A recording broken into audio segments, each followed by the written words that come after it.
성경 로마서 8장을 보겠습니다.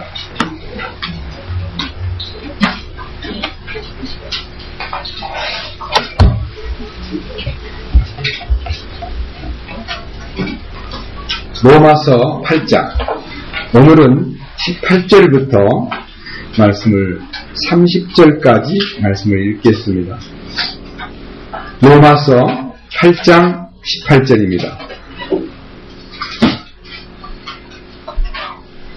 내가 생각하건대 이 현 시대의 고난들은 앞으로 우리 안에 나타날 영광과 좋게 비교될 수 없도다.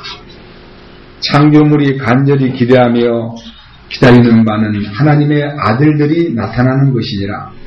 창조물이 헛된 것에 복종하게 된 것은 자진해서 된 것이 아니요 소망 중에 그것을 복종하게 하신 분으로 인한 것이니, 이는 창조물 자신도 썩음의 속박에서 해방되어 하나님의 자녀들의 영광스러운 자유에 이를 것이기 때문이라.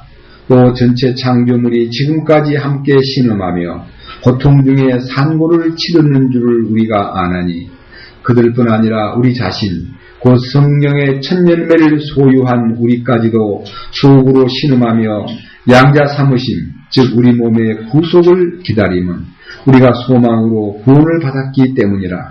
그러나 보이는 소망은 소망이 아니니 어찌하여 사람이 보는 것을 여전히 바라리요.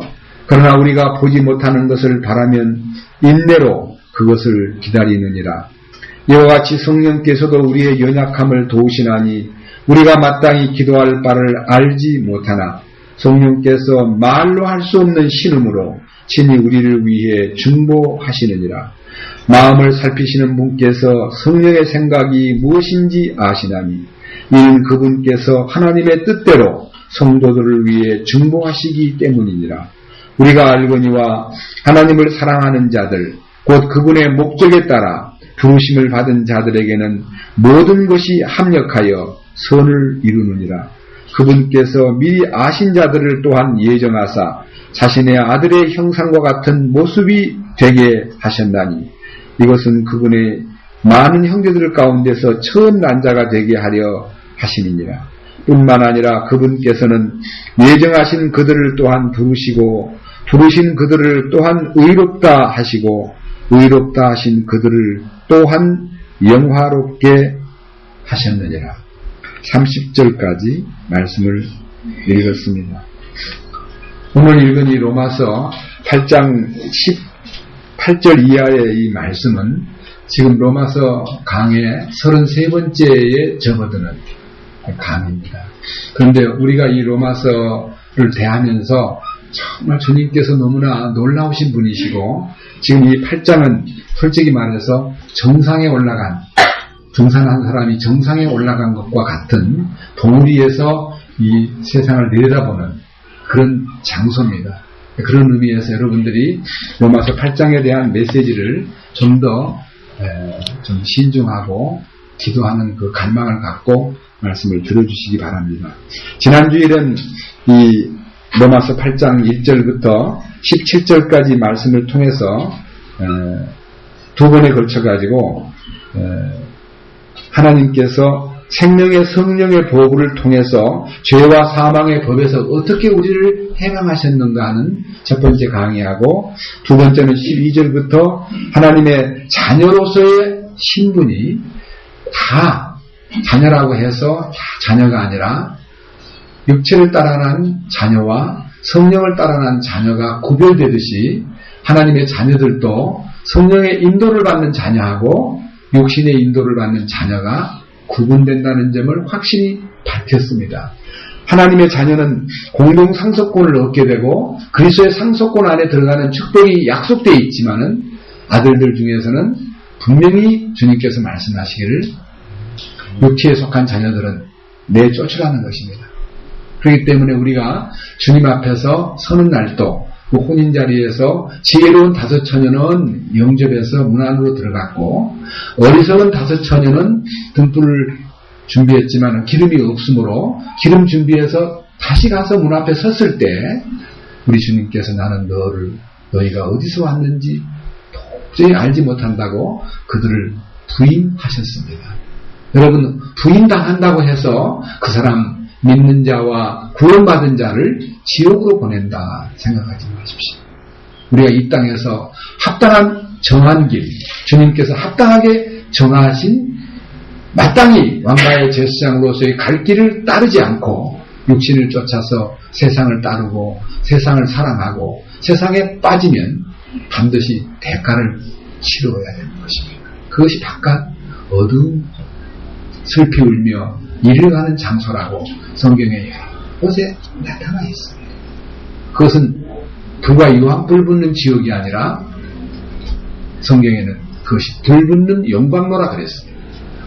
불 붙는 영광로. 우리가 이 땅에서 하나님이 정하신 영광로에 우리를 집어넣으면 우리 자신이 녹아버리고 새 것을 만들 수 있지만은요, 이 땅에서 우리의 옛 것을 분명히 인식하고 아담 안에 속한 모든 것을 끝내지 않으면 주님이 따로 정한 영광로에 그를 천년 가까이 던져서 그 자신의 옛 것을 골라내는 역사가 있다는 걸 생각할 때 하나님의 공의로우심과 하나님의 능력에 대해서 우리가 무릎을 꿇지 않을 수가 없습니다. 오늘 여기에 우리가 지난 32번째 로마서 강의를 통해서 이제 8장 17절을 제가 읽겠습니다. 자녀이면 상속자, 곧 하나님의 상속자요 그리스도의 공동 상속자니라. 우리가 그분과 함께 고난당하면 이것은 우리가 함께 영광도 받으려 함이니라. 공동 상속자의 필수 과정이 고난을 통과해야 된다는 것입니다. 여러분 가운데는 이런 얘기가요, 고난당한다는 얘기가 그럼 십자가 지는 생활이지. 그런데 이 십자가 지는 생활이라는 게 시간을 바치고 몸을 바치고 물질을 바치고 정성을 바치고 하는 것을 이제 바치는 생활을 하는 헌신, 전도하고 또 뒷받침하고 교제하고 또 어떻게든지 함께 봉사하고 이런 것들이 고난당하는 생활이라고 많은 분들이 가르쳤고, 그것이 우리에게 비록 그것이 힘들고 고생스럽더라도 잘 견뎌야 나중에 영광을 받기에 합당한 자가 된다라고 배워왔고, 그렇게 우리는 알았습니다. 심지어는 자기 십자가가 자기 남편이라고 말하기도 하고 자기 십자가가 자기 자식이라고 말하기도 합니다.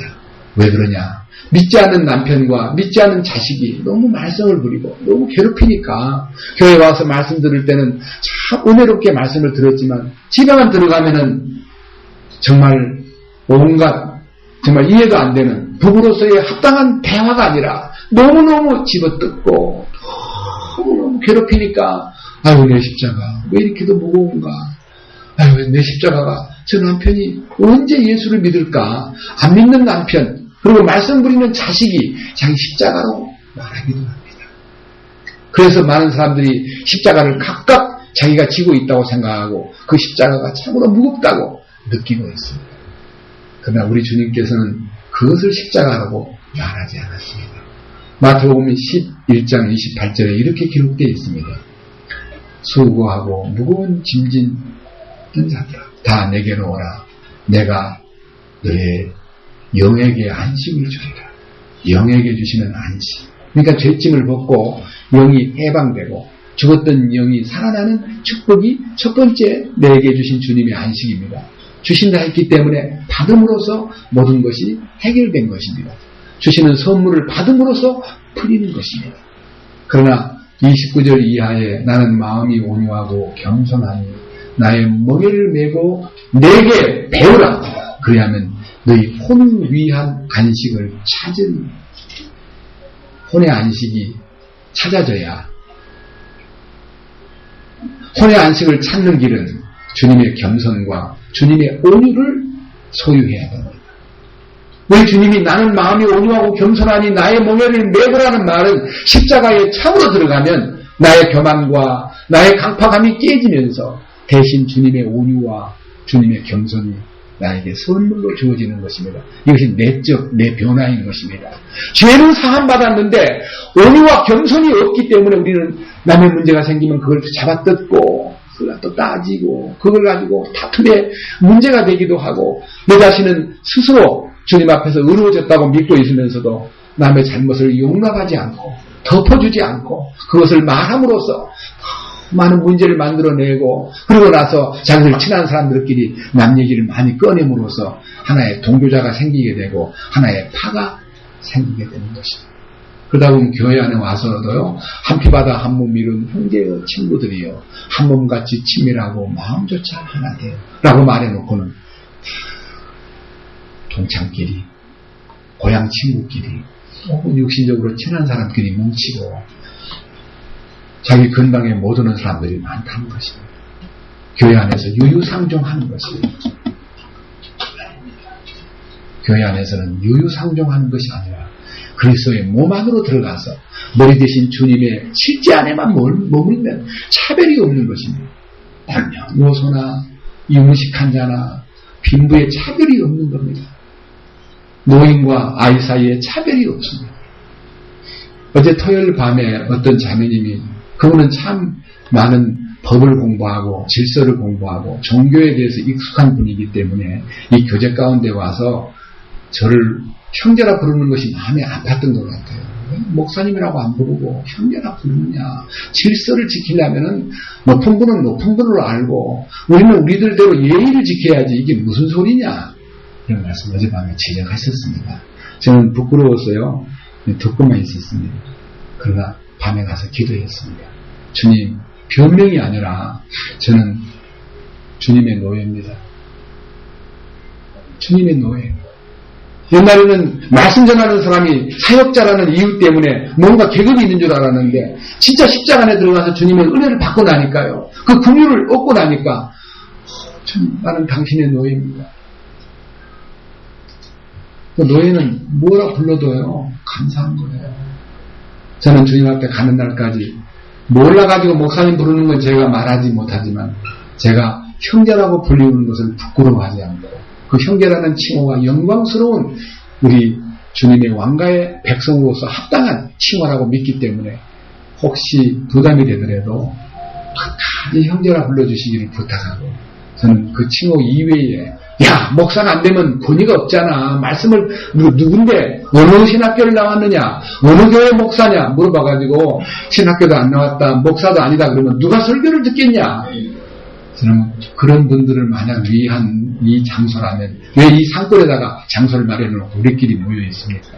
도심지에 들어가가지고 간판 걸고 크게 외치면 됩니다. 저도 자격증 만들 수 있습니다. 자격증이라는 게 얼마든지 준다는 사람들이 많기 때문에. 그러나 노예는 주님이 허락하지 않으면 하지 못하기 때문에 주님의 노예로 남은 일생 충성된 노예로서 당신 앞에 무릎 꿇고 살기를 원할 뿐입니다. 칭호에 대해서는 걱정하지 마시고 여러분들이 형제라 부르기를 부끄러워하지 않으니까요. 누구든지 정말 이 왕가의 백성으로 합당한 사람들은 기쁘게 이 축복의 대열에 함께 손잡고 가기를 원합니다. 자, 그런데 여기에 그리스도의 공동 상속권을 약속받았기 때문에 조건이 그와 함께 고난을 당해라는 겁니다. 그와 함께 고난당하라는 것이 너무나 중요한 명제고 우리에게 있어서 풀어야 할 큰 숙제입니다. 이 말씀을 통과하지 않으면 그는 그리스도의 공동 상속권에 함께 참여할 수가 없습니다. 이 말씀이 얼마나 이 8장 17절 말씀이 우리 생애에서 가장 놀라운 약속입니다. 뿐만 아니라 이 약속을 얻은 사도 바울은 로마 교회에 편지를 보내면서 장차 이 땅에 나타날 2000년 동안의 주님의 교회의 영광스러운 대열에 설 사람들에게 이렇게 얘기합니다. 오늘 읽었던 본문 18절입니다. 내가 생각하건대 이 현 시대의 고난들은 앞으로 우리 안에 나타날 영광과 좋게 비교될 수 없도다. 그랬습니다. 자, 현 시대의 고난이라는 것은 단수가 아닙니다. 그리스도의 공동 상속권자들은 그분과 함께 고난을 당해야 된다는 고난은 단수인데 이 현 시대의 고난은 고난들이라고 얘기했습니다. 복수입니다. 저는 이 문제를 놓고 기도했습니다. 17절에는 그와 함께 고난당하면 라고 말했고 18절에서는 이 현 시대의 고난들은 앞으로 나타날 영광과 좋게 비교될 수 없도다라고 말함으로써 고난이라는 원천적인 고난과 고난들이라고 하는 세부적인 당신이 우리에게 요구하는 실제적인 삶을 현 시대에서 그것을 통과해야 됩니다. 현 시대에서. 자, 사도 바울의 간증을 한번 들어봅시다. 우선 사도행전 20장을 보겠습니다. 앞으로 조금만 넘기면요. 사도행전 20장입니다.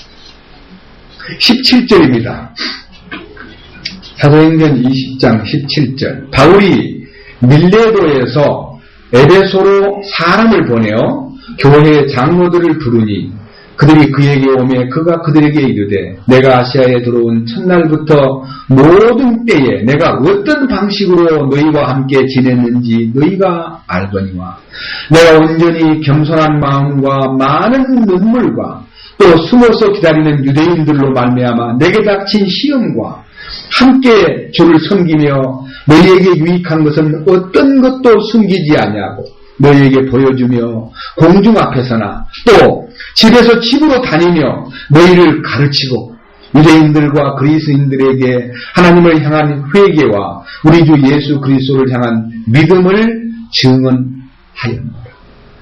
이게 마지막 사도 바울이 이제는 3차 전도 여행을 마치고 떠나는 길에 도저히 에베소로 들릴 시간이 없기 때문에 밀레도라는 곳에 머물면서 에베소에 있는 장로들을 불러가지고 자기 마지막 고별 인사를 하는 자리에서 내가 그동안 얼마나 간절한 마음으로 주님의 겸손과 주님의 눈물과 주님의 크신 손길로 내가 너희들에게 공중 석상에서나 개인적으로 만나서 집과 집을 다니면서 내가 하나님의 뜻을 말하지 않았더냐. 이제 내가 예루살렘으로 올라가야 된다. 그런데 예루살렘으로 가는 길을 22절 20장 22절 보라 이제 내가 예루살렘에서 내게 닥칠 일들을 알지 못한 채 영안에서 결박당하여 거기로 가노라. 영안에서 결박당하여란 말은요, 바울은 결박당해가지고 로마로 끌려간다는 얘기를 하는 게 아니라 내가 성령에 결박당해가지고 나는 주님의 인도를 받고 가야만 된다. 노예는요 결박당한 운명이라는 것입니다. 주님, 나는 주님에게 결박당한 운명이기 때문에 나는 예루살렘으로 올라갑니다. 이렇게 말하면서 밑에 보세요. 23절 오직 성령님께서 모든 도시에서 증언하사 결박과 고난이 나를 기다린다고 말씀하시나 22절에 영안에서 결박당한 얘기와 달리 이제는 육신적으로 결박을 당할지 모른다. 그리고 고난이 너를 기다린다고 말해준다. 여러분들이 와서 아닙니다. 올라가면 안 됩니다. 당신은 이번에 올라가면 죽습니다. 이런 말을 들었지만 자기는 그 죽음에 대한 불안한 얘기라든지 나쁜 징조가 여러 부분에 깔려있다고 말을 듣고는 있지만 자신은 이렇게 말합니다. 24절 이 일들 중 어떤 것도 결코 나를 움직이지 못하며 또한 내가 나의 생명도 내게 귀한 것으로 여기지 아니하노니 이것은 내가 나의 달려갈 길과 주 예수님께 받은 사역 곧 하나님의 은혜의 복음을 증언하는 일을 기쁨으로 끝마치고자 합니다. 여기 은혜의 복음이라는 단어가 나옵니다. 사도 바울은 복음을 전할 때 은혜의 복음을 먼저 전했습니다. 은혜의 복음이란 말은 죄사함으로 말미암는 복음인 것입니다. 우리는 그 복음을 들은 분들이 지금 대부분이고 그 복음을 통과하신 분들이 이 자리에 대부분입니다. 그러나 한 가지 꼭 알아야 될 두 번째 얘기는 25절입니다. 보라 내가 너희 가운데서 하나님의 왕국을 선포하며 다녔으나 이제는 너희 모두가 다시는 내 얼굴을 보지 못할 줄을 아노라. 그러므로 내가 이날 너희를 데려다가 증언하게 하거니와 내가 모든 사람의 피로부터 깨끗하니 이는 내가 지금까지 회피하지 아니하고 하나님의 모든 계획을 너희에게 밝히 말하였기 때문이다. 하나님의 모든 계획을 밝히 말했다는 말이 무슨 말인가 하니 은혜의 복음을 깨달은 사람에게 하나님의 왕국의 계획이 있다는 것을 알려준 거다. 여러분, 우리들은 하나님의 왕국이라는 말을 천년왕국이라고 말함으로써 천년왕국에 가는 것은 자동적으로 구원받으면 휴거되고 그러다가 7년 환란 끝나고 나면 지상의 주님과 함께 재림하여 천년왕국에 자동으로 들어간다고 우리는 알고 있습니다. 그것이 세대주의적인 교육입니다. 그 교리가 그렇게 딱 엮어져 있습니다. 자동으로 천년왕국에 들어간다는 것입니다. 그러니까 우리는 천년왕국에 대해서 아무런 대책이나 준비나 예비교육이나 거기가 살아야 될 그것이 무엇인가에 대해서 전혀 알지 못했습니다. 여러분 물어봅시다. 한국에서 마음을 크게 먹고 지금은 이민 가는 게 너무 쉬워졌고 돈만 있으면 쉽게 가는데 20년 전, 30년 전에 미국 이민 간다는 것은 대단한 배경이 있어야 되고 손이 있게 줄이 닿아야 되고 대단한 노력을 해야 되는 이민을 가게 됩니다. 이민 가려고 쑥 밟을 때 뭐를 준비합니까? 물어봅시다. 이민 가려면 뭐를 준비해야 그쪽에 가서 잘 살 수 있습니까? 돈만 있으면 됩니까? 거기 가서 재밌게 살려면요, 말을 잘해야 돼요. 그 나라 말. 미국의 언어를 익혀야 돼요. 그 문화 중에 최고가 언어예요. 그 다음에 말만 잘하면 됩니까? 음식 문화도 익혀야 되고요. 거기 가서 매일매일 살아가려고 하는데 거기에 많은 사람을 대하려면요, 인간관계에서 소위 말하는 텔레비전에 나오는 소리를 제대로 알아들어야 되고 그들의 문화와 그들의 습관과 전통과 역사와 그런 걸 많이 알고 나면요, 미국 가서 살기가 그렇게 편한데 만약 모르고 훌쩍 떠났는데요, 가보니까 막 하루 종일 애들들은 직장에 나가고 엄마는 이제 아버지하고 집에 텔레비전을 보려고 털어놓으니 뭔 말인지 알아들어야 이게 재미가 있죠. 그래가지고 제가 알고 있는 어떤 장모님은요, 10년 만에 너무너무 미칠 것 같아가지고 이민을 하더라고. 못 살겠더라고. 도저히 가보니까 살 곳이 못 되더라고. 왜 그랬어요? 말이 통해야 살지 이러는 거예요. 여러분, 이 나라에서 한 나라로 이민을 가는데도 준비가 그렇게 많은데요, 많은 준비를 해야 돼요. 그런데 여러분, 천년왕국이라는 것은요, 1000년 동안 우리가 1, 2년 살 곳이 아니고 1000년 동안 살 곳인데 거기 가기 전에 그 천년왕국에서 통하는 언어, 하늘 언어예요. 하늘 언어, 왕국의 언어, 그리고 그 나라의 문화, 그 나라의 왕이 좋아하는 제도, 정치적인 제도, 환경에 따르는 모든 관리권, 모든 것을 이 땅에서 배우고 가야 되겠어요? 그냥 가만히 있다가 놀다가 그냥 가면 되겠어요? 한번 얘기해보세요. 이민을 가려고 마음 먹으면은 어떻게 해야 되겠냐고요. 한 해 두 해를 사는 게 아니라 1000년을 산다는데 얼마나 열심히 해야 되는가 알아야 돼요. 더군다나 나이가 이제 70, 80이 되신 분들은 시간이 얼마 남지 않았잖아요. 그럼 언제 그걸 배워가지고 그 문화를 익숙하게 했다가 주님 기뻐하는 자리에 주님과 대화를 나누겠습니까? 이 땅에서 막 친구들 만나고 뭐 세상에 나가서 막 이것저것 하다가 거기 가면 그냥 저절로 뭐가 통하겠습니까? 아닙니다. 놀라운 여러분 견해를 열어야 됩니다. 내가 지금까지 참 바보같이 살았구나. 내가 그 나라에 들어갈 준비를 한다는 게 뭔가를 전혀 몰랐구나. 그래서 제일 중요한 게 뭐냐? 옛 아담 안에 있는 본성과 습관과 이 고집과 이 아담 안에 있는 전통과 사상을 벗고 그리스도의 성령으로 말미암아 새 사람을 입어 옛 사람과 그 행위를 벗어버리고 새 사람을 입어야 거기가 살기가 그렇게 편안한 거예요. 그걸 여러분한테 알려주는데 그렇게도 못 알아듣는지 모르겠어요. 너무 안타까워요. 그래서 주님께서 이렇게 말씀하셨습니다. 다 같이 누가복음 성경 하나 보십시오. 누가복음 9장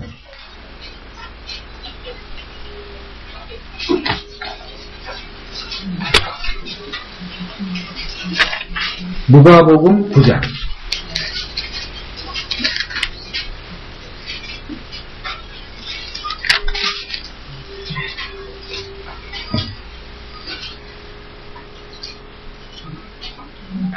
23절. 또 그분께서 그들 모두에게 이르시되 어떤 사람이 나를 따라오려거든 자기를 부인하고 날마다 자기 십자가를 지고 나를 따를지니라. 누구든지 자기 생명을 구원하려 하는 자는 그것을 잃되 누구든지 나로 인해 자기 생명을 잃으려 하는 자는 그것을 구원하리라. 사람이 만일 온 세상을 얻고도 자기를 잃거나 버림을 받으면 그에게 무슨 이득이 있느냐.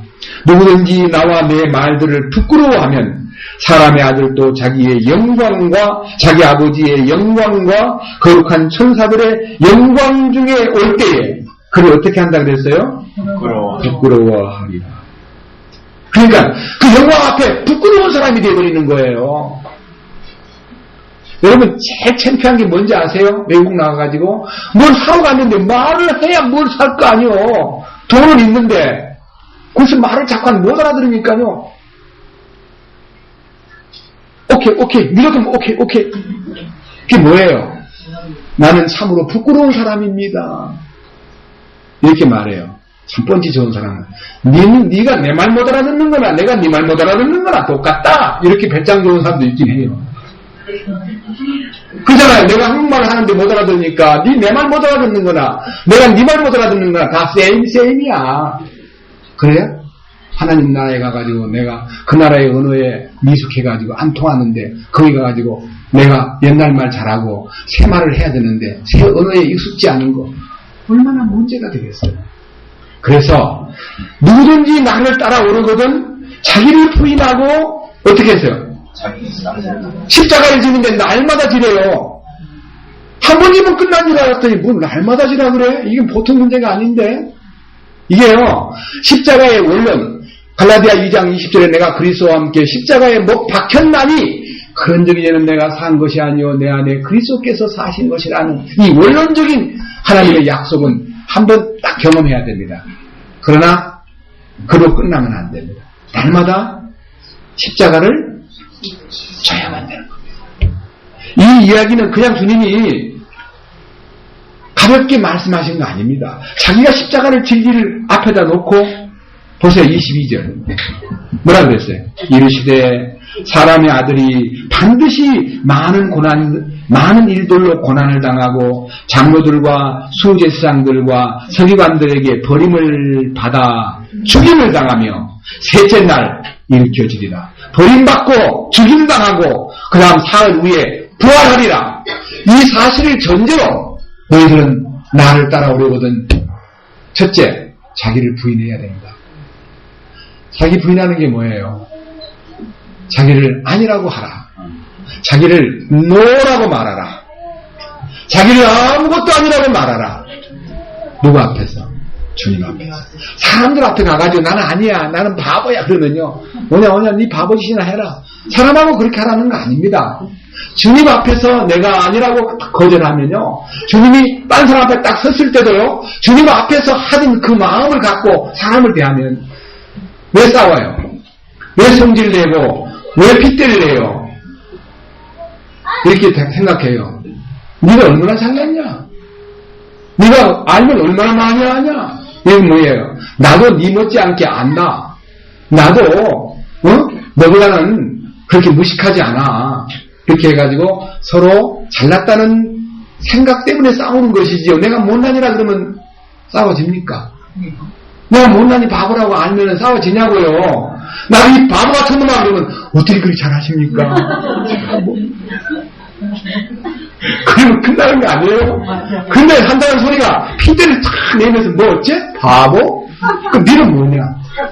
니 눈에는 뭐가 걔 눈에는 뭐만 보인다고 니가 바보니까 내가 바보처럼 보이는 거야 하면서 말싸움하고 나중에 주먹싸움하고 나중에는 몸싸움. 그러니까 우리가 주님이 지신 십자가의 그 큰 의미, 그 틀을요, 십자가의 그 틀을 발견하고 나면요, 그 고난의 의미가 내게 얼마나 크게 가깝게 다가오는지요, 이 신앙생활의 원론이 해결되고, 원론. 십자가에 함께 죽었다고 하는, 주님이 나 대신 죽었다고만 알았는데, 이제 내가 그와 함께 죽었다는 걸 알고 나면, 하나의 신비가 열리는데 그 신비 안에만 들어가면 강론에 들어가가지고 날마다 십자가를 지닌 생활이 무엇인가에 대해서 눈이 열리는 겁니다. 너무 놀라운 얘기예요. 날마다 십자가를 지는 것에 대한 원론적인 눈이 열리는 겁니다. 자, 다시 이제 본문으로 들어가서 로마서 8장 18절입니다. 내가 생각하건대 이 현 시대의 고난들은 앞으로 우리 안에 나타날 영광과 좋게 비교될 수 없더라. 그러니까 고난을 치르는 것은 현 시대에 치르는 거 맞죠? 그러니까 뭔 말이에요? 네가 살아있을 때 고난을 치른다는 거예요. 그러면 이 고난을 치르는 이 얘기가 단순한 고난이라는 아까 말한 어떤 아련하게 느끼는 환경이나 물질이나 대인관계나 성질이 부딪혀가지고 그걸 잘 이겨나가는 어떤 인격적 싸움이 아니라요. 우리 주님의 십자가를 통한 고난이라는 것입니다. 또 보세요. 골로새 1장. 골로새서 1장.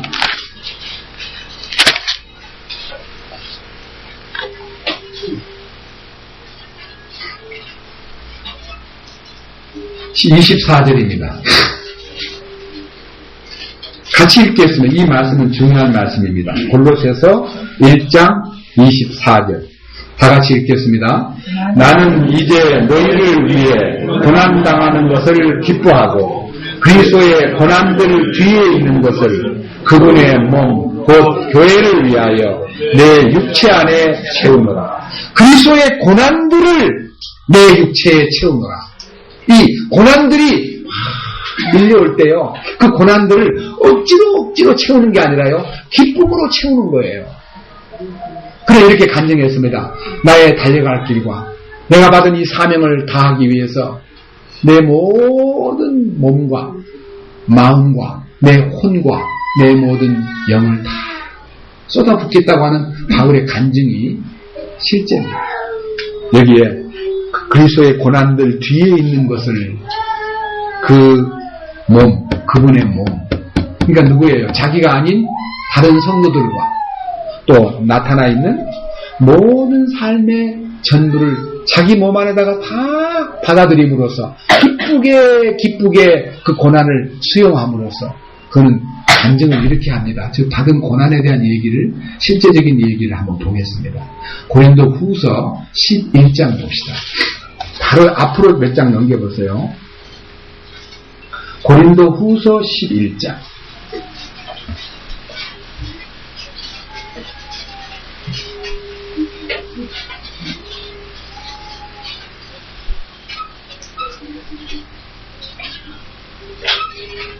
(22절) 고린도 후서 11장 22절. 그들이 히브리 사람이냐 나도 그러하며 그들이 이스라엘 사람이냐 나도 그러하며 그들이 아브라함의 씨냐 나도 그러하며 그들이 그리스도의 사역자냐 내가 어리석은 자처럼 말하거니와 나는 더욱 그러하도다. 내가 수고를 더욱 넘치도록 하고 매도 지나치게 맞고 감옥에도 더 자주 갇히고 여러 번 죽을 뻔하였으니 내가 유대인들로부터 마문에서 하나 뺀 매를 5번 맞았으며 3번 몽둥이로 맞고 1번 돌로 맞고 3번 파선을 당하여 한밤과 한낮을 깊음 속에 있었으며 자주 여행하면서 물들의 위험과 강도들의 위험과 내 동포를 인한 위험과 이교들로 인한 위험과 도시에서의 위험과 광야에서의 위험과 바다에서의 위험과 거짓 형제들 가운데서의 위험을 당하였고 또 지치고 아프고 여러 번 밤을 새우고 굶주리고 목마르고 여러 번 금식하고 추위를 당하고 헐벗었노라. 이렇게밖에 있는 그 일들 외에도 날마다 내게 닥치는 일이 있으니 곧 모든 교회를 위하여 염려하는 것이라. 내가 약하면 내가 약하지 아니하더냐. 누가 약하면 내가 약하지 아니하더냐. 누가 실족하게 되면 내가 애타하지 아니하더냐. 내가 어쩔 수 없이 자랑해야 한다면 나의 연약한 것과 관련 있는 것들을 자랑하리라. 영원 무궁토록 찬송받으실 하나님, 곧 우리 주 예수 그리스도의 아버지께서 내가 거짓말하지 아니하는 것을 아시느냐. 근데 사도 바울 같이요, 고난을 치르는 그 흔적이 엄청나기 때문에 우리는 감히 근방에도 못 가고 흉내도 못 낼 것이지만, 저는 이 성경 읽을 때마다 마음에 가책을 받습니다. 이렇게 고난당한 그 실제가 그를 그리스도의 형상을 만드는데 놀라운 결과를 가져왔습니다. 이 고난의 결과는요, 주님의 형상을 만드는 것입니다. 자기를 포기했기 때문에. 예, 자기를 부인하고 자기를 포기한 삶에서 그 고난들은 굉장히 아름다운 하나님의 도구로 쓰이는 것입니다.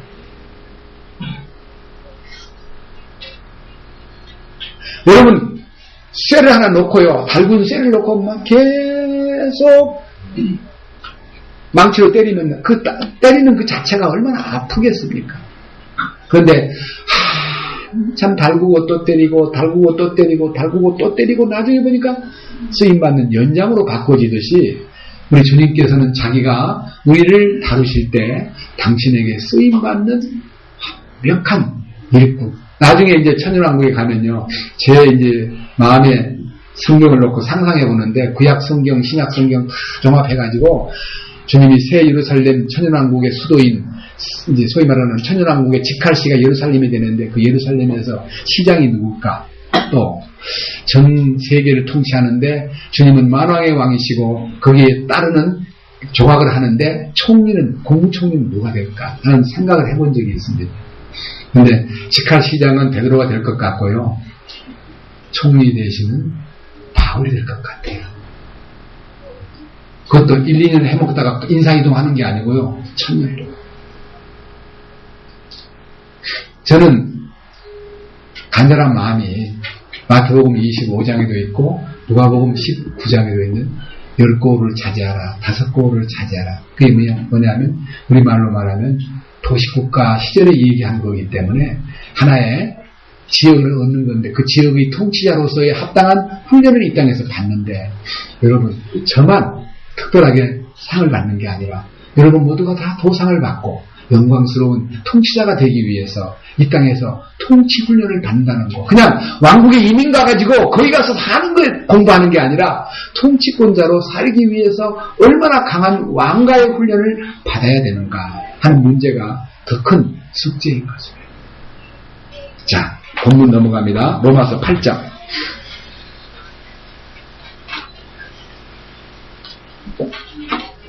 그러면 이 현 시대의 고난이라는 가치 있는 이 주님의 훈련이 어떤 고난들인가, 어떤 고난들이 내게 오고 있는가에 대한 이 고난에 대한 얘기가요, 아주 실제적으로 그 고난을 통과한 이제 바울이 그 이 영광에 들어가기에 합당한 자에 대한 고난 얘기를 많이 안 하고요, 사도 베드로가 더 많이 했더라고요.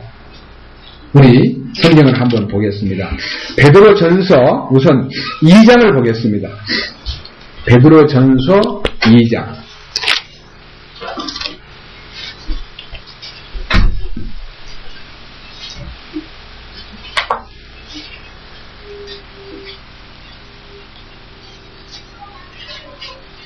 찾았습니까? 베드로 전서 2장 19절을 보겠습니다. 자세히 들어보세요.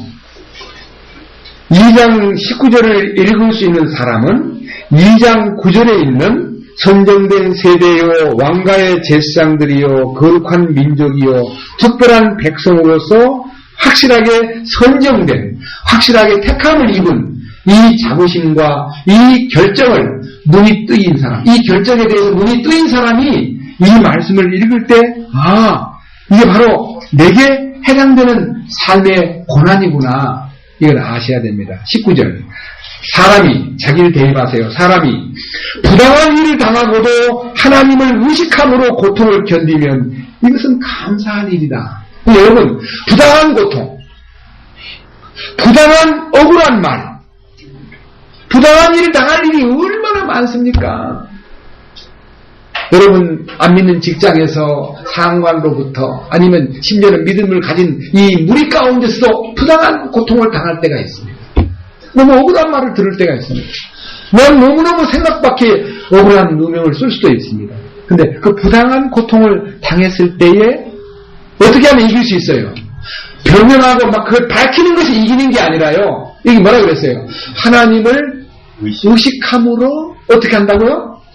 고통을 견딘대요.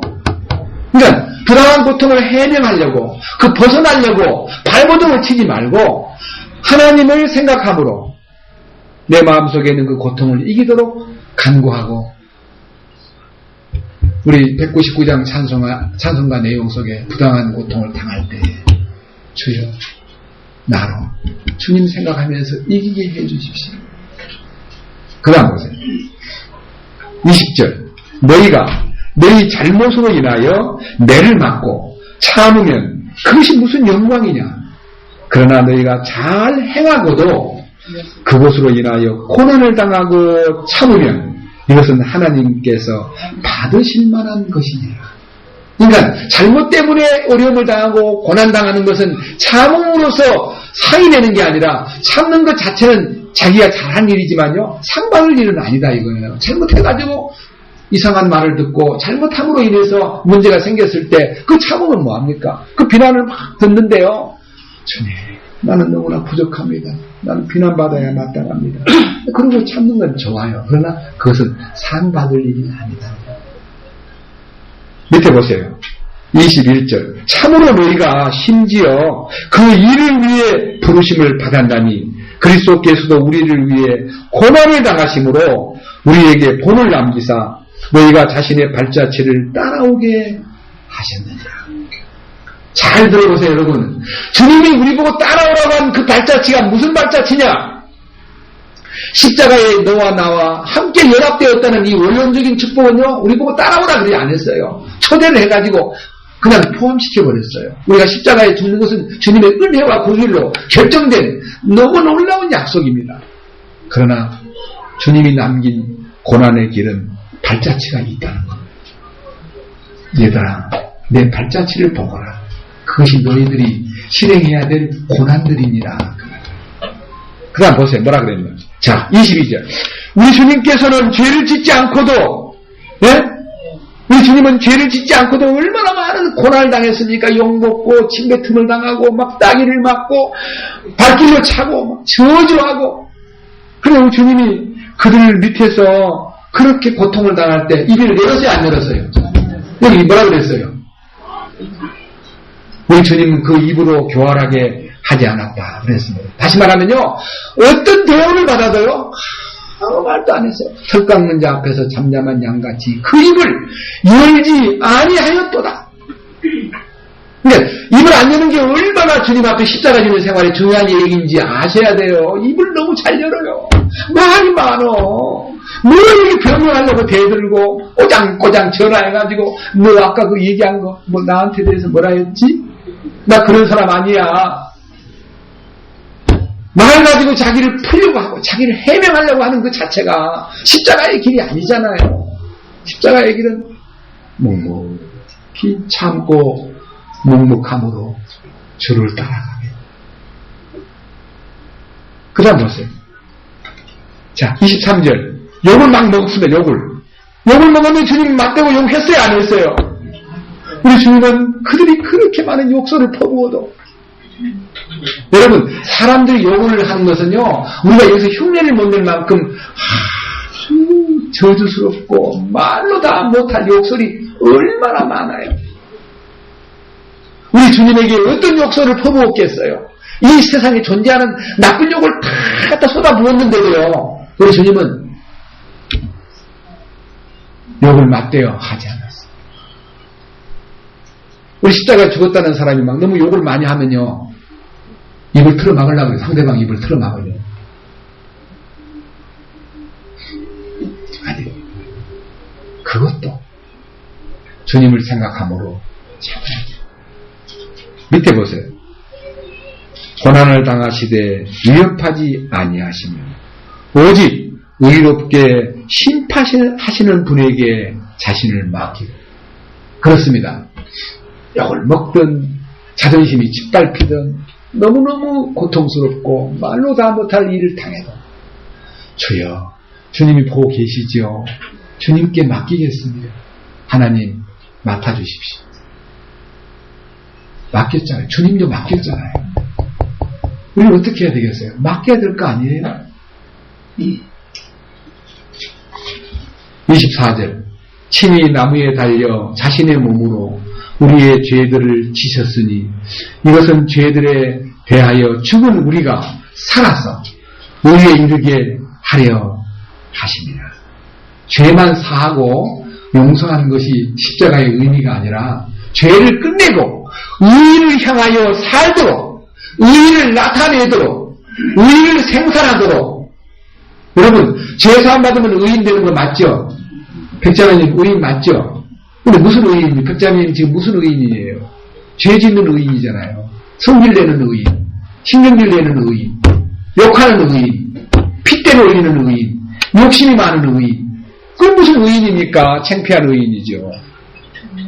이게 속에 있는 이 성질 내고 욕심 부리고 여기서 솟구쳐 올라오는 이 속을 빨리 끝내야 내가 입이 깨끗해지는데 내가 입만 막으면 또 뭐해요? 입을 틀어나가야지. 이거 죽겠네. 그럼 여기 속에 들어앉아 있는데 말만 안 했을 뿐이지. 그잖아요. 간음도 말로 해야 행동을 해야 간음입니까? 마음으로 음욕을 품어도 간음이라 그랬는데 속에는 음욕을 제거해야죠. 그잖아요. 그러니까 십자가의 능력은 속죄만 끝내는 게 아니라 네 속에 있는 더럽기 짝이 없는 그 혼을 완전히 끝내준다는 것입니다. 혼이 끝나야 보세요. 혼이 끝나야 25절 뭐라고 그랬어요? 한번 다 같이 읽겠습니다. 너희가 전에는 길 잃은 양 같았으나 지금은 너의 혼의 목자요 감독이신 분에게로 돌아왔느니라. 혼의 목자, 혼을 이끌어주는 목자, 영혼의 목자 아니에요. 영혼의 목자, 혼의 목자. 그 다음 목자만 됩니까? 감독은 어떻게 해요? 아무리 유명한 배우도요 감독의 얘기를 듣고 행동을 액션을 취해야지 제멋대로 하면 컷! 다시 시킨 대로 해. 그래, 감독이 시킨 대로 해야 좋은 작품이 나오듯이 우리는 혼의 목자와 감독이신 분의 조정을 받고 지시를 받고 행동 하나하나를 옮겨야만 되는 것입니다.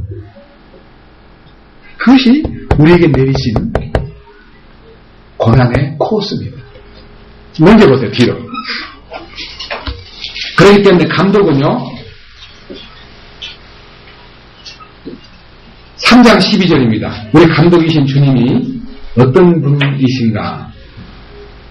감독자 주님의 눈은 의로운 자들 위에 거하며 감독자 그분의 귀는 그들의 기도에 열려 있으되 감독자이신 주님의 얼굴은 악을 행하는 자를 대적하느니라. 악을 행하는 게 뭡니까? 욕심이 악이잖아요. 욕심이 튀어나가는 거, 제 마음대로 하는 거, 자기가 주장하는 거, 자기 마음대로 말하는 거 다 악입니다. 내가 아무리 선한 말을 해도 주님이 시키지 않은 선한 말, 그거 다 위선입니다. 왜? 내가 했기 때문에. 그러니까 주님이 주신 말을 해야 돼요. 자, 그렇기 때문에 13절 악을 거절하면 선을 따라야 됩니다. 선을 따르는 게 뭡니까? 13절 너희가 선한 것을 따르면 누가 너희를 헤아리요? 이 선한 것은요 주님 편에 속하는 것만 선한 거예요.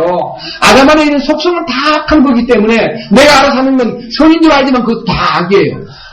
선을 모방한 악이에요. 인간의 모든 선행도 주님이 좋아해요, 안 좋아해요?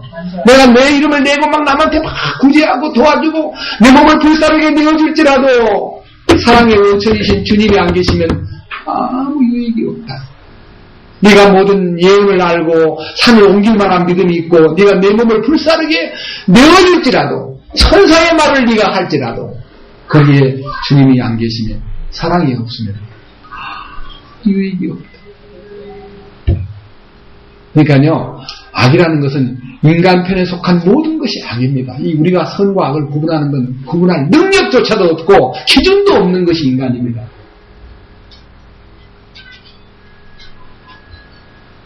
여러분 한번 물어보실 때, 이 세계에서요, 짐승을 부를 때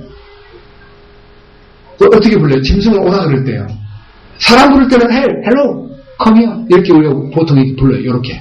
그 다음에 개를 부르거나 뭐 이렇게 짐승을 부를 때 이렇게 안 해요. 이렇게 오라. 그죠? 그리고 우리끼리는 우리가 뭐 이렇게 표시를 낼 때 뭐 최고라 할 때는 이렇게 손을 내고 한데요. 각 나라에 가보면요 반대가 많아요. 사람을 부를 때 이렇게 부르면요 아주 모독으로 느끼는 사람들이 있는 나라도 있습니다. 남미에 가면. 그게 무슨 말이에요? 문화와 전통은 각 나라가 달라요. 우리나라 사람들은 대패질을 하든 톱질을 하든 땡겨요, 밀어요. 전부 다요. 대패질 할 때 땡기잖아요. 톱질도 땡기잖아요. 그럼 미국 가봐서 땡기는가? 바깥으로 막 탁 밀어요. 그냥 전진형이고 우리는 안으로 팍 불러들이고. 어떻게 시켰어요?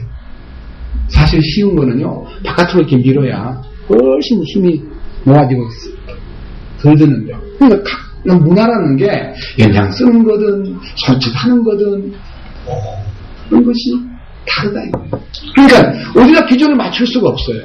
선과 악을. 그러나 하나님의 선하심 곧 예수 그리스도 안에 있는 모든 것은 당신의 선이 산출되기 위해서 우리를 악을 제거하고 당신의 선을 생산하도록 이끄시려고 하기 때문에 밑에 보세요.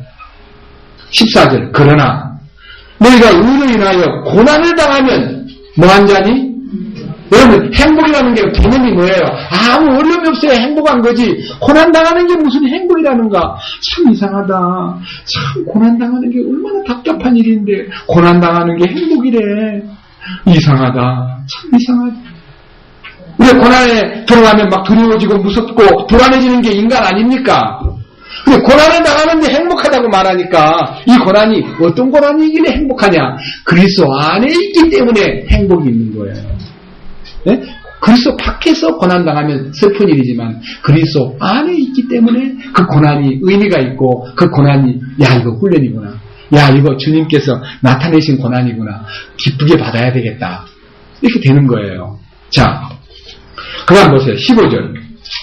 오직 너희 마음속에서 주 하나님을 거룩히 구별하고 너희 속에 있는 소망의 이유를 묻는 모든 사람에게 대답할 것을 항상 예비하되 온유함과 두려움으로 하며. 그러니까 우리가 왕이신 주님을 섬기고 그분을 항상 마음의 모심 속에서 미래의 약속과 상속 유업에 대한 소망이 있는 사람일진데 사람들에게 그냥 아무데나 가서 말하는 게 아닙니다. 아무데나 가서 선전하고 자랑하라는 말 아닙니다. 정말 너에게 물어올 때까지 좀 기다리는 사람이 좀 되라.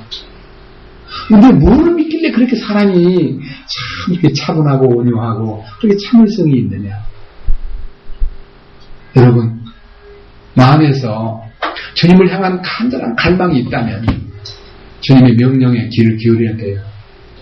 주님이 나한테 이렇게 억울한 말 듣게 하는 것도 나를 사랑하시기 때문에 나를 저울질 하시는구나. 십자가에 죽었다 하고 반포한 사람은요 반드시 죽었는가 안 죽었는가를 테스트하는 다음에 입증의 기회가 오기 때문에 반드시 어떤 문제가 왔을 때 그것을 기쁨으로 감사합니다.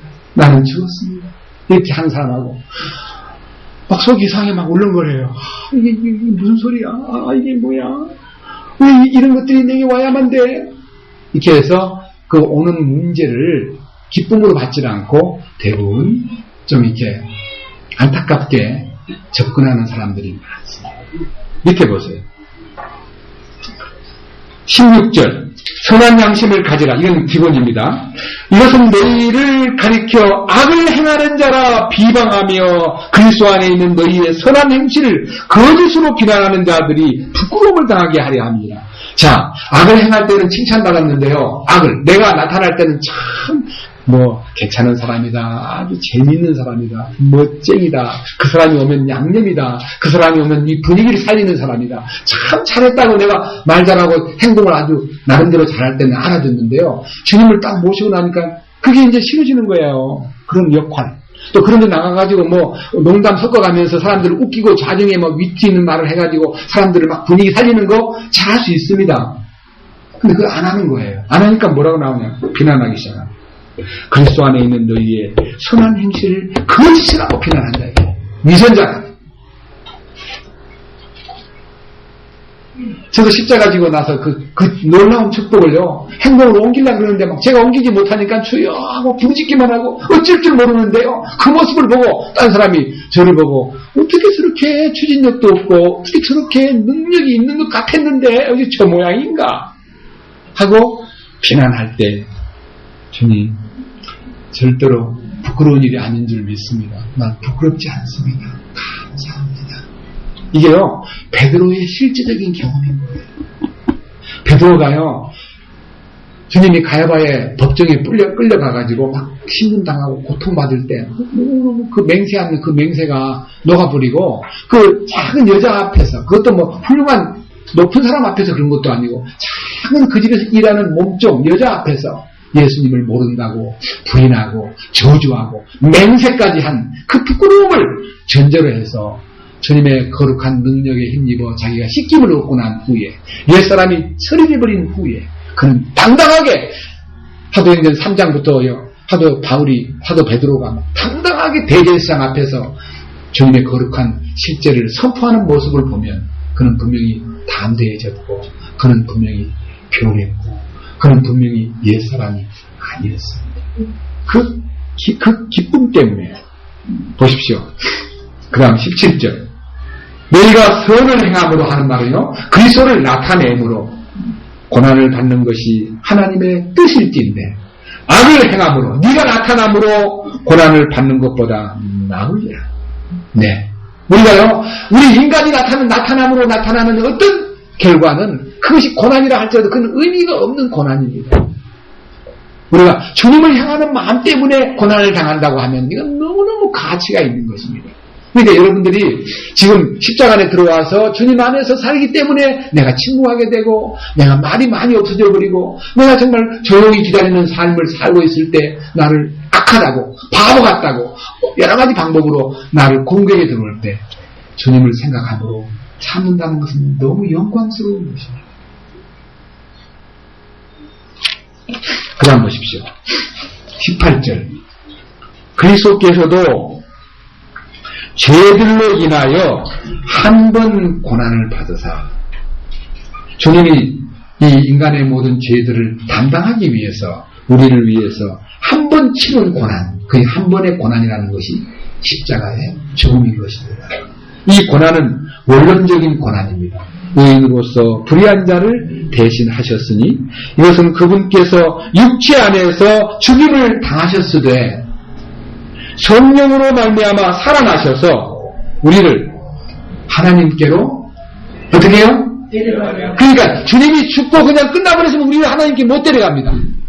우리 죄를 사했다는 것만으로는 하나님께 못 데려간대. 살아나셔가지고 우리 손목 잡고 가자 나 따라오느라 하고 부활의 주님이 우리를 하나님께 데려가는 거예요. 그러니까 부활의 주님이 우리를 하나님 앞으로 데려가듯이 우리도 부활을 체험해야만 하나님 앞에 당당히 간다 이 말이에요. 부활을 체험해야만. 그럼 우리가 어떻게 해야 돼요? 우리가 부활을 체험하려면 우리가 어떻게 돼야 돼요? 죽어야 부활을 체험하는데 죽지도 않고 그냥 머리로만 죽어. 입으로만 죽어. 가짜로 막 죽어. 난 죽었다고 막 기절한 척해. 그다음에 건드리면 도로 살아나. 그게 뭐 죽은 거예요. 쇼한 거지. 많은 사람 앞에서 간증해서 난 죽었다고. 집에 가서는 막 도로 일어나. 그것도 사랑하는 남편 앞에, 사랑하는 자식들 앞에, 사랑하는 아내 앞에 막 일어나 버려. 그게 집안 식구들이 놀리는 거죠. 그전에는 죽었다 그러는 왜 저렇게 펄펄 살아있는 거야. 가짜네, 가짜. 그러니까 불신이 커져. 나를 불신하는 게 아니라 죽음의 능력을 나타내신 주님을 부인하게 되는 거야. 나 때문에. 그러니까 주님을 욕돌리는 사람이 어떻게 왕국의 상속을 받겠냐 이 말이에요. 이론적으로 죽은 자를 저는 너무 많이 만나보았습니다.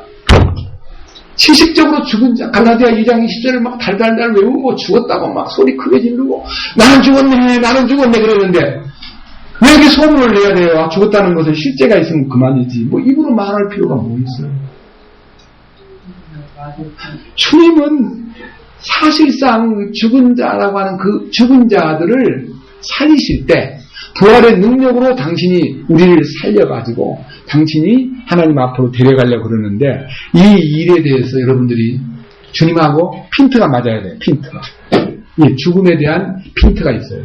포커스. 주님이 정하신 원칙과 내가 그 안에서 아멘으로 화답하는 이 십자가의 원리입니다. 십자가는요, 하늘에서 땅으로 이루어진 하나님의 축복과 이 땅에서 이 인간들에게 이루어질 축복의 두 선상에서 만난 초점이 십자가의 중심입니다. 4장 1절 한번 보세요. 자, 그러므로 다 같이 보겠습니다. 그러므로 그리스도께서 우리를 위해 육체 안에서 고난을 당하셨은즉 그와 같이 너희도 같은 생각으로 무장하라. 육체 안에서 고난을 당한 자는 이미 죄를 그쳤나니.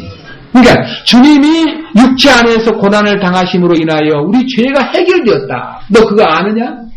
예? 주님이 육체 안에서 자기가 십자가에 피를 흘려가지고 우리 죄를 대속했고 죄를 제거했습니다. 너는 그 안에서 그분의 십자가에 무장을 해라. 그러면 너가 십자가에 들어가서 네 육체 안에서 고난을 경험하면 뭐가 일어나요? 네 속에 뭐가 끝난다 그랬어요? 죄가 끝난다. 죄들이라고 말하는 것은 우리가 저지른 것들이고 죄라는 것은 죄의 뿌리를 말하는 거예요. 죄의 뿌리. 죄의 뿌리를 주님 잘라버려요. 너무 놀라운 일이에요. 보세요. 그 다음 2절 그런즉 그는 죄의 뿌리가 잘린 사람은 자기 육체의 남은 때를 어떻게 한다 했어요? 더 이상 사람들의 정욕을 따라 살지 아니하고. 정욕이 뭐예요? 혼이잖아요. 혼. 정욕은 혼의 대표적인 기능이에요. 정욕. 육체의 정욕이라는 것은 혼 생명의 대표적인 기능. 정욕이라는 게 많잖아요. 예? 욕심 얘기 한번 해볼래요? 얼마나 욕심이 많은가? 돈 보면 돈 욕심, 사람 보면 사람 욕심, 옷 보면 옷 욕심, 집 보면 집 욕심, 차 보면 차 욕심, 음식 보면 음식 욕심. 내가 더 좋은 안경이 보이면 저것도. 야, 타 인간이 뭐가 있어요? 수도 없이 많은 욕심이 방을 끓고 있잖아요. 그 욕심이 어떻게 됐어요? 더 이상 남은 때를 사람의 정욕을 따라 살지 아니하고 그럼 뭘 따라 살아야 돼요? 하나님의 뜻대로 살아야 되는 거예요. 하나님의 뜻을 구하는 거예요.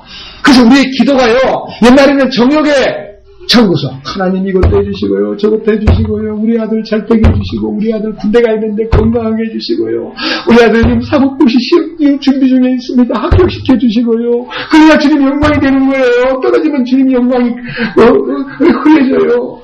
아이고, 계산도 잘한다. 세상 사람들이 사법고시 돼가지고 하나님 영광이 됩니까? 욕심 부리는 거예요. 욕심. 청구서만 띄우는 거예요. 근데 헌생명이 딱 정리되고 나면 그 기도가요, 부끄러운 기도로 다 보니까 전부 다 욕심쟁이 기도였구나. 주여, 주의 뜻을 알게 해주십시오. 주여, 주의 뜻만 바라보게 해주십시오. 주여, 주의 뜻을 따르게 해주십시오. 그것이 기도가 싹 바뀌는 거예요. 이거 해주시고 저거 해주시고 잘되게 해주시고 건강하게 해주시고 돈도 좀 벌게 해주시고 심지어는 복권도 좀 당첨시키면 99% 헌금하겠습니다. 주님 나 안 쓰고요 100% 바치겠습니다. 나 헌금 좀 많이 좀 해보게 해주십시오. 하나님이 돈이 그렇게 아쉬워가지고 우리 믿는 사람한테 복권 당첨시켜가지고 헌금 내게 만드신 그런 하나님인가요? 네? 하나님 그렇게 째짜고 부족한 하나님인가요? 정욕. 끝내라는 거예요. 그 다음 보세요. 3절. 우리가 세욕과, 이 세욕은 성에 관련된 겁니다. 세욕과 정욕은 5만 가지 다. 그 다음에 광이라는 것은요, 식탐하는 겁니다. 그 다음에 환락. 기쁜 분위기, 좋은 분위기. 그 다음 파티, 연회. 가난해서 못하는 거죠. 날마다 호화로운 잔치를 벌였던 부자 아저씨, 그 집에서 대문 밖에서 얻어먹던 나사로와 비교하면 날마다 호화로이 잔치를 벌이고 그 거지 나사로는 그 집 앞에 가지고 개들이 먹는 부스럭지를 얻어먹는 불쌍한 신세였지만 나중에 하나님 앞에 딱 가보니까 너는 세상에서 네 좋은 것을 다 받았고 여기 와서는 고민을 받아야 하느니라. 그러나 나사로는 세상에 있는 동안에 거지로 살았기 때문에 천국 온 거 아닙니다. 나사로라는 말은 부자는 이름이 없는데 나사로는 이름이 있잖아요. 나사로라는 말은 하나님은 나의 위로, 하나님은 나의 부유라는 뜻입니다. 거지였기 때문에 천국 간 거 아닙니다. 비록 입장은 형편없었지만 하나님을 바라봄으로써 그는 그의 삶이 하나님 앞에 합당한 연결이 되어 있기 때문에 그는 주님 품으로 들어간 겁니다. 그 다음 보십시오.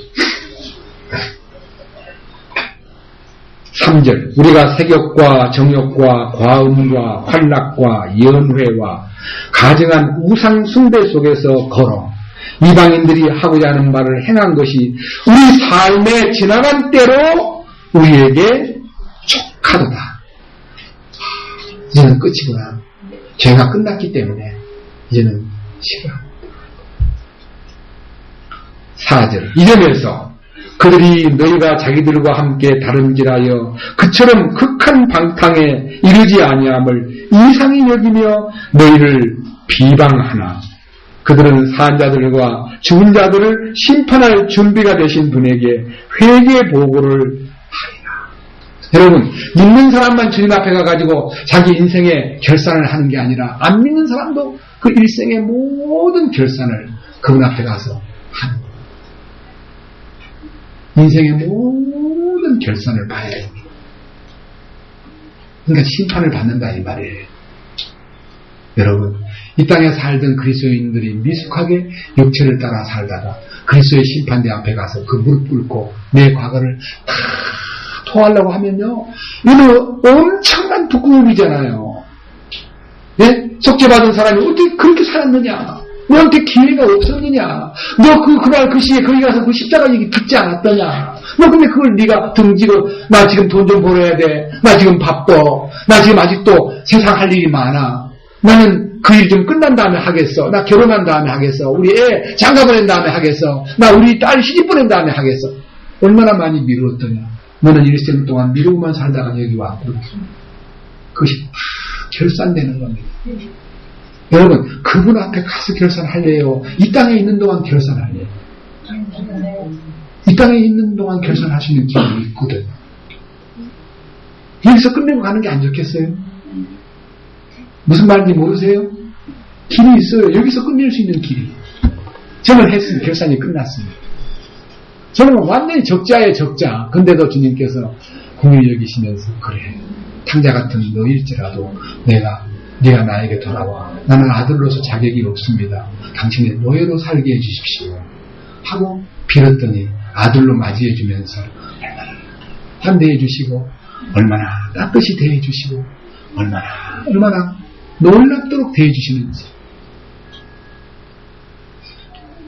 정말 마음이 너무 감사하고 말로 다 할 수 없습니다.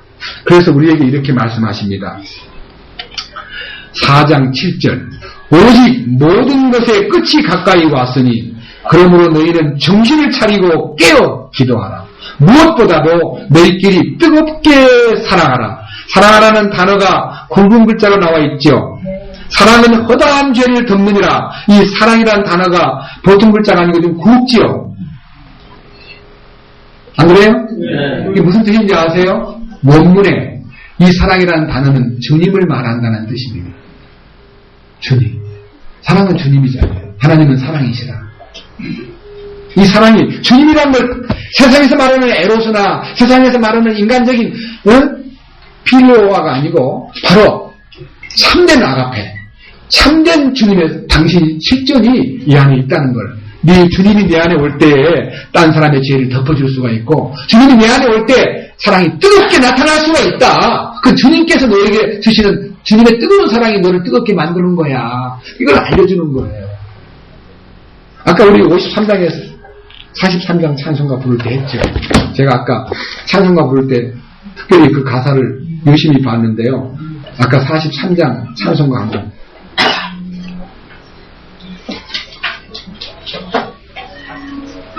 43장 2절 큰 소리로 한번 읽어봅시다. 찬송가 43장 2절 같이 읽겠습니다.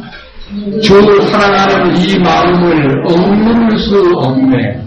불같이 뜨거운 주 사랑 내 마음 불사르네. 그렇잖아요. 주님의 사랑이 뜨겁기 때문에 내 마음이 불타는 거지, 주님이 내 안에 오지 않는데 뭐 불같이 뜨거운 사랑이라는 것은 에로스만 느끼는 거예요. 에로스, 육신적인 뜨거운 정열을 불태우는 거. 우리 그런 정열 말고 주님의 주신 뜨거운 사랑이, 불타는 사랑이 내 마음을 불사르네. 주님, 당신의 그 사랑, 너무너무 놀라운 그 사랑, 주님만 불러도 마음이 뜨거워지고, 이것이 우리가 신앙생활의 묘미요 기적 같은 신비가 아닙니까? 그 다음 보십시오. 베드로전서 이제는 4장 12절입니다. 그렇기 때문에 이 로마서 8장 18절에 있는 고난들을 통해서 영광이 나타난다는 약속이 특별히 베드로가요 아주 언급한 내용들이 너무 참 진솔하고 너무 깊기 때문에 4장 18절 12절 읽기 전에 제목이 뭐라고 나와 있어요? 그 고난이라는 게 얼마나 가치가 있는 거냐. 주님 안에 있는 고난을 네가 안다면 이건 너무너무 귀한 거다. 그러니까 너가 기쁨으로 받아라. 고난을 기쁨으로 받으라. 야고보서 1장에 보면 여러 가지 시험을 받을 때 온전히 기쁘게 여겨라. 온전히 조금도 빈틈없이 완전하게 기뻐하라. 이게 한번 보세요. 12절. 사랑하는 자들아, 너희를 단련하려고 오는 불같은 시련에 관하여는 마치 이상한 일이 너희에게 일어난 것 같이 이상히 여기지 말고. 아이고, 이게 무슨 일이야? 왜 이래? 주님, 왜 나 같은 사람, 내가 이렇게 큰 은혜를 받고 사는데 나한테 왜 이렇게 벼락이 떨어져? 이상해. 그렇게 생각하지 말래요. 그 다음 뭐라 그랬어요? 13절. 오히려 너희가 그리스도의 고난에 참여하는 자가 되었으므로 기뻐라. 그러니까 이상한 일이 아니라요. 야, 주님, 이 불같은 시험 감사합니다. 내가 무엇이길래 이렇게 나를 강하게 만들어 주시려고 이런 시험이 왔나요? 주님 감사합니다.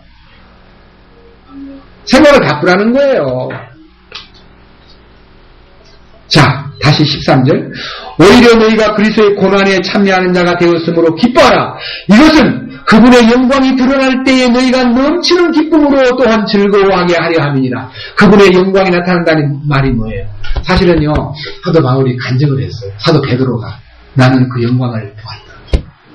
이거요, 이 고난을 통과할 수 있는 저력, 이 고난을 이길 수 있는 힘, 이것은요 영광을 봐야 돼요. 영광이 왔다는 말은 미래의 약속이지만 영광을 보아야 돼요.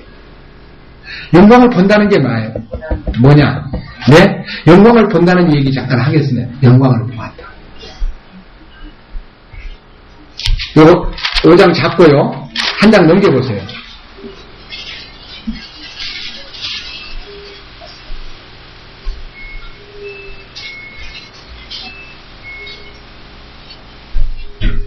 (1장 10절입니다) 그러므로 형제들아 더욱 열심을 내어 너희를 부르신 것과 선택하신 것을 확고히 하라.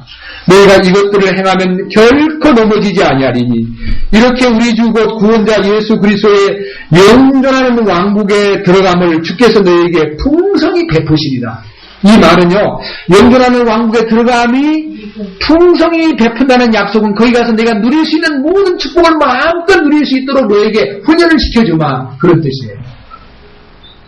이 속의 뜻이. 자, 그 다음 보세요. 12절. 그러므로 비록 너희가 이것들을 알고 현재의 진리에 굳게 서 있을지라도 너희가 항상 그것들을 기억하는 일에 내가 게으르지 아니하리라. 네가 그 약속을 믿고 현재의 진리에 서 있다 할지라도 항상 그 약속을 기억하면서 네가 게으르지 말아야 된다. 그러니까 왕국 백성은 게으름이 적이에요. 게으름.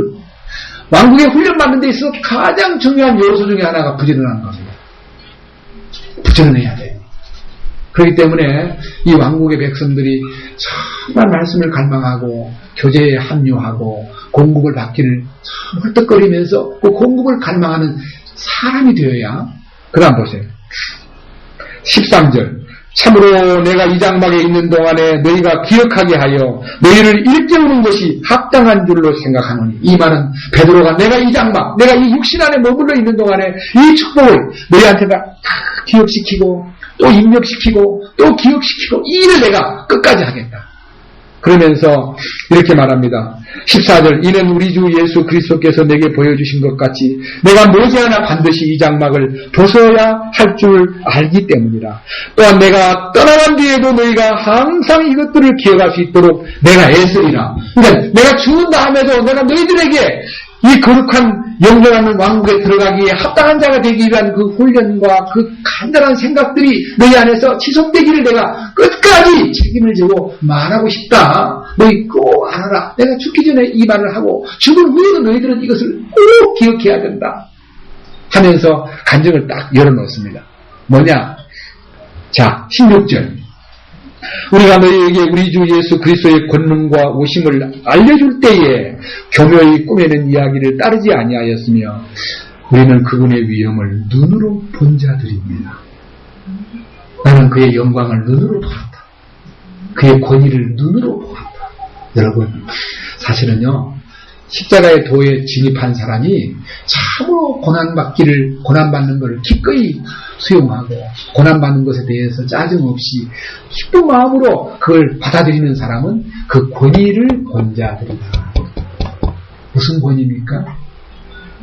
마태복음 17장 1절부터 그 이하에 주님이 요한과 베드로와 야고보를 데리고 높은 산에 올라갔습니다. 그 산이 무슨 산이냐면 제가 가보니까 헐몬산입니다. 그 헐몬산은 시편에 있는 대로 헐몬의 이슬이 시온의 산들에 내린 같도다 하는 약속대로요. 그 헐몬산은 높이가 3,000m가 넘어요. 그러니까 항상 백년설이 이렇게 탁 끼어 있어요. 거기서 물이 녹아가지고 그 물이 갈릴리 바다로 들어와가지고 그 물이 요단강을 흘러가서 사해까지 가는 긴 공급원인데요. 그 변화산상에서 주님이 왕권을 가지고 오기 위해서 엘리야를 만나고 모세를 만난 거예요. 주님이 엘리야와 모세와 더불어 대화를 하는 거예요. 그 대화 중에 무슨 대화가 있냐면 주님이 장차 죽으실 것을 의논도 하고 주님의 뜻이 어떻게 나타날 것인가를 대화하는 장소였는데 모세는 율법의 대표고 엘리야는 모든 대언자의 대표입니다. 그러니까 구약시대의 모든 대표자가 바로 두 사람 속에 집약되어 있고 우리 주님은 구약의 약속대로 모세의 율법과 대언자의 글에 약속된 대로 당신이 십자가에 못 박혀 돌아가셨다가 죽은 자들 가운데서 부활하심으로 죽은 자 홀로 죽었다고 홀로 산 게 아니고요.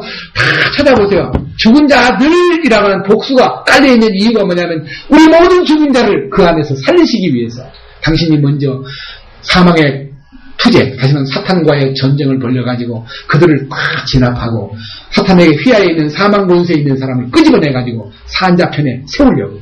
우리는 이미 주님 부활하셨기 때문에 우리는 승리자 편에 서버린 겁니다.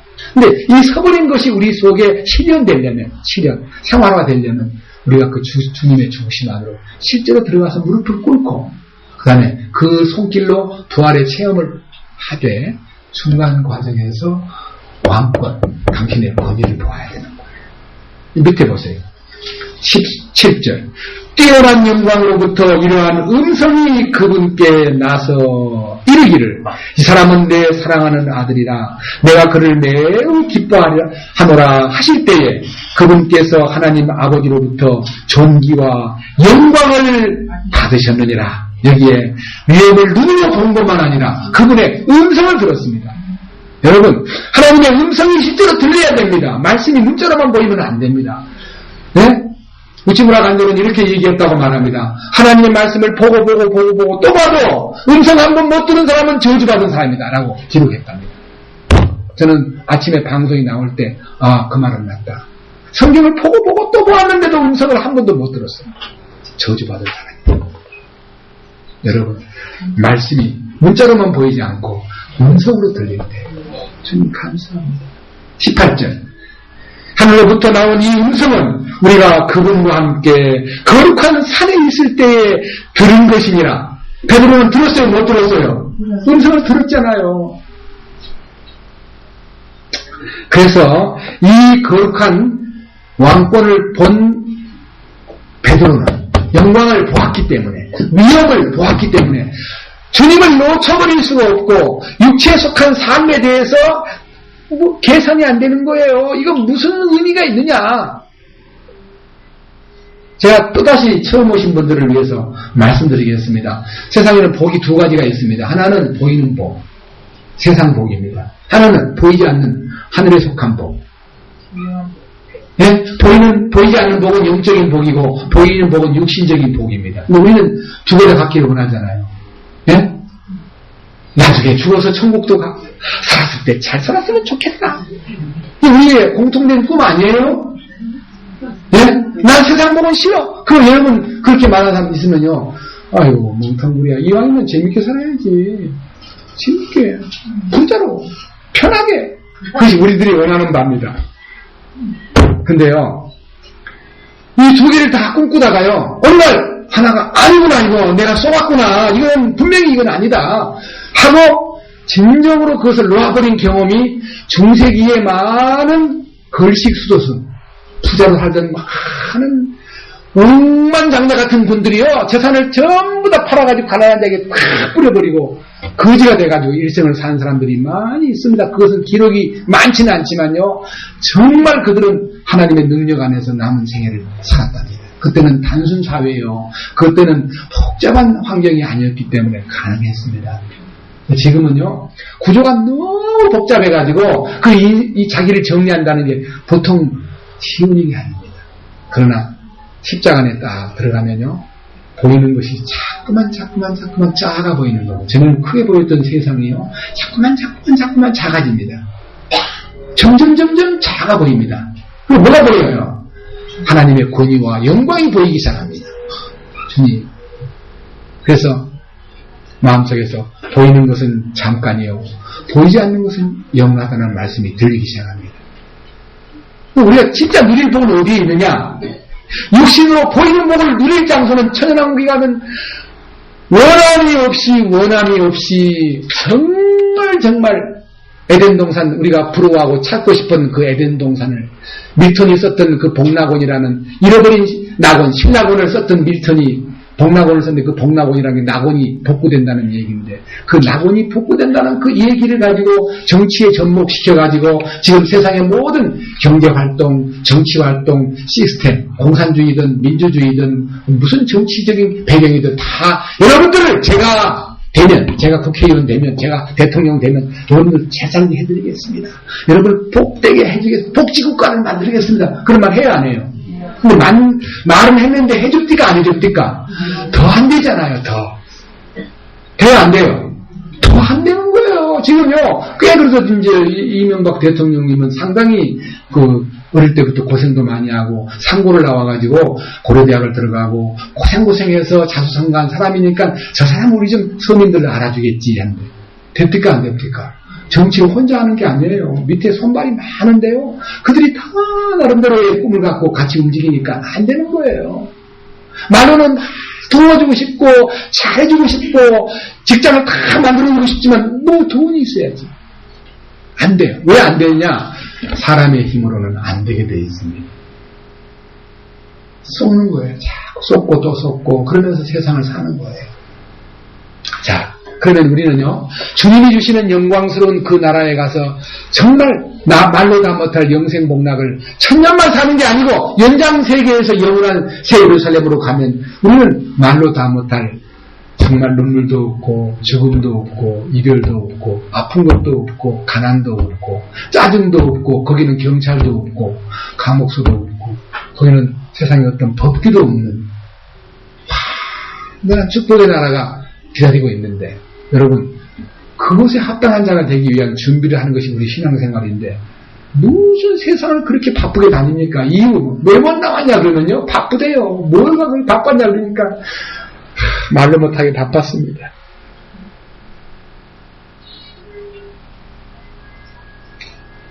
자, 주님에게 바쁘십시다. 주님에게. 주님에게 바빠야 돼요. 주님과 관계에서. 내 마음이 보이는 복에 대해서 내 마음이 가치관이 정리가 된 사람에게 이 말이 통하는 말이지만요. 여러분도 스스로 세상을 작게 봐라. 돈을 작게 봐라. 여러분 육신적인 요소를 작게 보라고 강조하는 말 아닙니다.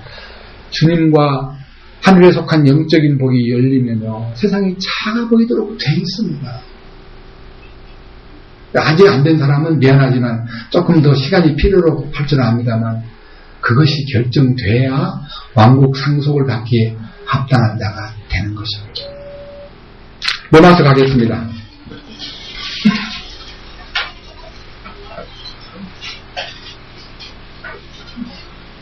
19절, 이제 8장 19절입니다.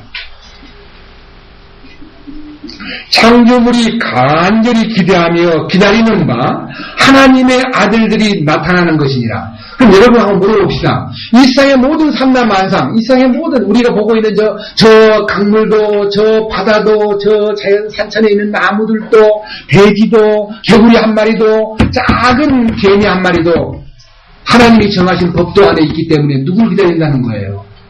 하나님의 아들들이 나타나기를 기다린다는 거예요.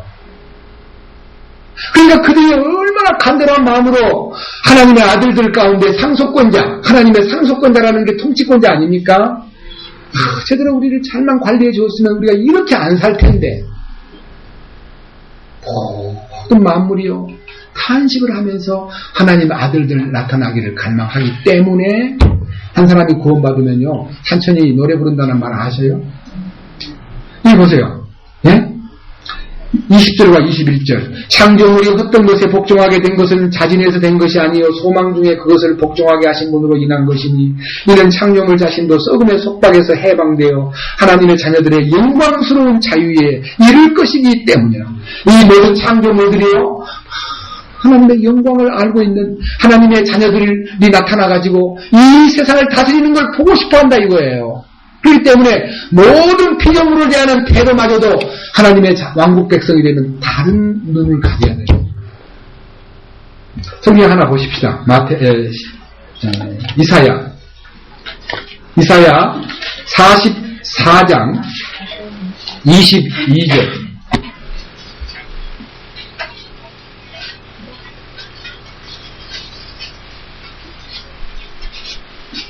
이사야 44장 22절. 내가 네 범죄들을 빽빽한 구름같이 내 죄들을 구름같이 지워버렸으니 내게로 돌아오라. 내가 너를 구속하였느니라. 여러분, 주님께서 우리를 용서하시면서 우리의 죄와 허물을 도말하신 표시로서 빽빽한 구름이 사라진 같이 안개가 사라진 같이 네 죄를 도말하였으니 너는 내게로 돌아오라. 내가 너를 구속했다 하는 이 축복이 사람에게 전달돼가지고 그 사람이 그 말씀을 듣고 주님 내 죄를 사해 주신 주님 믿습니다 하고 그 품으로 탁 돌아올 때요 누가 보고 있냐면 만물들이 보고 있는 거예요. 한번 보세요. 밑에 23절 다 같이요. 오 하늘들아 너희는 노래할지어다. 주가 그 일을 행하였느니라. 땅의 더 낮은 부분들아 너희는 외칠지어다. 오 산들아 숲과 그 안에 있는 모든 나무들아 너희는 소리내어 노래할지어다. 아멘. 그러니까요 우리가 주님의 품으로 들어오는 순간에 하늘도 노래 부르고 골짜기도 노래를 부르고 나무들도 노래를 부른다는 거예요. 왜? 그들의 갈망이 뭐냐면요 우리를 좀 잘 다스려 주었으면 우리가 더 인간들에게 혜택을 주고 더 우리 신경을 발휘할 수 있었는데 인간들이 이렇게 지구를 너무 더럽히고 오염시키고 땅을 너무 산성화시키고 물을 너무 더럽힌 결과로 나는 물을 안 먹을 수 없어 물을 빨아먹었는데 그 물이 중금속을 포함한 물이야. 사람들이 그걸 먹고 서젖을 먹고 우유를 먹고 그 속에 뭐가 들었다고 수은이 들어있다고 중금속이 오염되어 있다고 내가 그거 먹고 싶어서 먹었나. 뭔 말인지 아세요? 정말 좋은 걸 주고 싶은데요 달기 알을 쭉 나눴어. 근데 그 알 속에 뭐가 들어있어요? 온갖 항생제, 온갖 방부제 들어있어요? 안 들어있어요? 김동근 형제님이 저한테 형제님 횟집에 가지 마세요. 바닷가에 가서 먹는 건 괜찮은데요 양식장에서 만든 많은 광어나 많은 걸요. 저도 해봤는데 너무너무 두렵습니다. 말 못하겠어요. 믿는 사람이 하는데도요, 죽을까봐 파라치온 같은 독약 같은 걸 넣어줘야 병이 안 걸린다고 몰래 확 뿌려놓고는 그 병을 빨리 없애버려야지. 만약 그 병이 껍데기만 들켜도 그게 사용했다고 이제 심할서 쓰고 벌금 물으니까요. 온 천지에 방부제 독약을 뿌려야 이게 병충해에 해를 안 입는다는 거예요. 그냥 자기가 양식하면서 그거 안 먹었대요. 보고 이거 독이 아니다. 이 동물을 먹고 컸으니까. 뭔 말인지 아세요? 근데 어느 날 조금 알았대요. 도망간 고기들이 있어. 도망간 고기들이 제주도에서 그 이제 양식장을 했는데 도망간 고기들이 멀리 안 도망가고 그 연안에서 놀고 있다가 커가지고요. 어떨 때 물속에 들어가 보니까 막 있더래요. 그 물속에 있는 걸 잡아가지고 이거는 독약을 먹고 큰 게 아니니까 도망간 놈이긴 하지만 이걸 먹어야겠다. 저보고 왜 즐겨 하시는 거 알고 있는데요. 가능하면은 양식장 회 먹지 마세요. 독약입니다. 뭔 말인지 아세요? 자기가 독약을 품고 사람을 해치려고 컸습니까? 사람이 먹였잖아요. 그 전부 인재잖아요. 인재. 천재가 아니고 인재예요. 모든 기후의 환경이 순환회로, 환경의 모든 흐름, 저기압과 고기압의 흐름, 바다에서의 순환회로의 모든 원칙, 전부가 하나님이 정하신 법칙인데요. 그 속에다가 인간들이 끝없이 많은 폐기물, 나쁜 쓰레기, 나쁜 독약을 왜 아무데나 버려가지고 그것이 흘러 어디로 갑니까? 전부 다 바다로 가서 바다를 막 오염시키고 바다에 있는 모든 고기들도 지금 다 병든 고기가 돼버린 거예요. 그게 뭐예요? 본인들은 이렇게 우리가 사람들을 해코지 하려고 태어난 게 아닌데 우리는 잡혀먹기 위해서 난 이성 없는 짐승이면 틀림없습니다. 우리 잡아먹으세요. 괜찮아요. 그렇지만 우리 먹고 건강해야 될 텐데 우리 먹고 배탈 났다 그러니 너무너무 마음 아파요. 하나님의 아들이 나타나가지고 이 질서를 바로잡아주면 좋겠어요. 만물들이 탄식한대요. 여러분 탄식 소리를 좀 들으세요. 그렇다면 우리는 하나님의 왕국의 백성이 되고 참으로 십자가의 도를 깨달은 사람 같으면 들의 모든 야채를 가꾸던 모든 만물을 대하는 태도부터 바꿔야 돼요. 보세요. 로마서 8장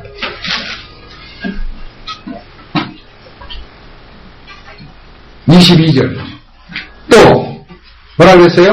전체 창조물이 그러니까 모든 이 세상에 있는 창조물들이 어떻게 해요? 지금까지 함께 즐거워하는 거예요? 신음하는 거예요? 신음을 하고 있는 그 신음 소리를 우리가 들어야 됩니다.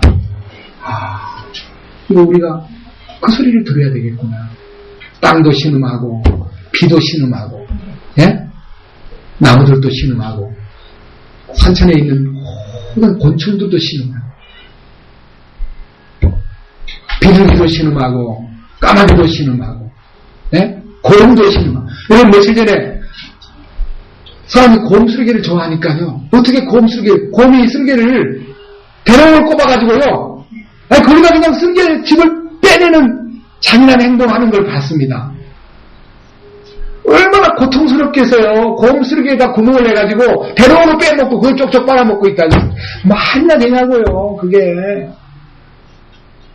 이 인간이 너무나 부패하고 타락되어 있기 때문에 이 만물들을 학대하는 거예요. 우리는 어떻게 해야 되겠어요? 그런 환경을 우리 기도로 바꾸고 그런 어리석었던 생각들을요. 그들을 어떻게 잘 관리할 것인가에 대해서 예비 공부를 해야 되겠어요? 안 해야 되겠어요? 예비 공부를 해야 들어가서 통치자로서 관리자가 되는 거 아니에요? 네? 우리가 집에서 아무데나 쓰레기 버리면 되겠어요? 안 되겠어요? 분리수거 하는 걸 잘해야 되겠어요? 안 해야 되겠어요? 길가에 침 뱉어야 되겠어요? 안 뱉어야 되겠어요? 우리는 담배 안 피우지만요. 쓰레기 아무데나 버리면 돼요? 안 돼요? 다 고쳐야 돼요. 우리 기본부터. 네? 그 다음 밑에 뭐라 했어요? 22절 또 전체 창조물이 지금까지 함께 신음하며 고통 중에 상고를 치르는 줄 우리가 아나니 고통스럽게 뭘 치른다고요? 상고를 치르는 게 뭐예요? 에덴이 회복될 때까지 큰 끙끙 앓고 있다 이 말이에요. 만물들이 신호하면서 막 상고를 친단 말은 막 아파서 막 견딜 수가 없는 거예요. 여러분, 이 만물의 아픔을 읽을 수 있는 그리스도인의 눈, 그 만물의 아픈 소리를 들을 수 있는 귀가 열려야 됩니다. 이것이 우리가 왕국 백성으로서 하나님의 자녀로서 통치권자를 바라보는 상속권자로서 우리가 할 일이다 이거예요. 여러분, 좋은 관리자는요, 말단에 있는, 아니 하청공장에 있는 그 하청공장의 소리까지도 들을 수 있는 경영자야 훌륭한 경영자 아닙니까? 저 삼성 경영자에 대해서 참 칭찬하고 싶어요. 최근에도 보니까요, 제 하청공장까지 다 살펴가 그들을 불러다가요, 너희들이 아픔이 무엇이냐, 너희들이 어려움이 무엇이냐, 듣는 환경을 마련했다고 신문에 나. 나는 그런 거는 눈에 보입니다. 아, 경영자가 참 대단히 생각이 열려 있구나, 성공하겠구나. 근데 우리는 주님이 안 계시기 때문에 그걸로 안타까울 뿐이긴 하지만요, 우리들은 이 안에서 정말 진심으로 성령과 함께, 그 다음 보세요. 성령님의 얘기를 들어보십시오. 26절, 이와 같이 성령께서도 우리의 연약함을 도우시나니 만물들이 탄식하고 신음하는 것을 들어야 될 귀가 필요하듯이 성령께서는 구원받은 우리들 왕가의 백성이라 하면서도 너무 연약하기 때문에 성령께서도 우리의 연약함을 도우시나니 우리가 마땅히 기도할 바를 알지 못하나 성령께서 말로 할 수 없는 신음으로, 거기도 신음이 있잖아요. 성령님의 신음, 말로 할 수 없는 신음으로 신이 우리를 위해서 증보 기도를 하신다는 겁니다. 그분의 기도가 우리 배경에 있기 때문에 내가 이렇게 안보가 되고 내가 이렇게 말씀 안에서 살아 꿈틀거리고, 그나마도 내가 실수하기도 하고 내가 때로는 넘어지기도 하고 내가 때로는 주님 앞에 부끄럽게 되기도 하지만 나를 붙잡아 주시는구나. 주님 감사합니다. 그 마음이 우리가 주님을 향해서 열려있고 우리가 보이는 만물에 대해서도 열려있어야 되는 것입니다. 그것이 주님의 뜻입니다.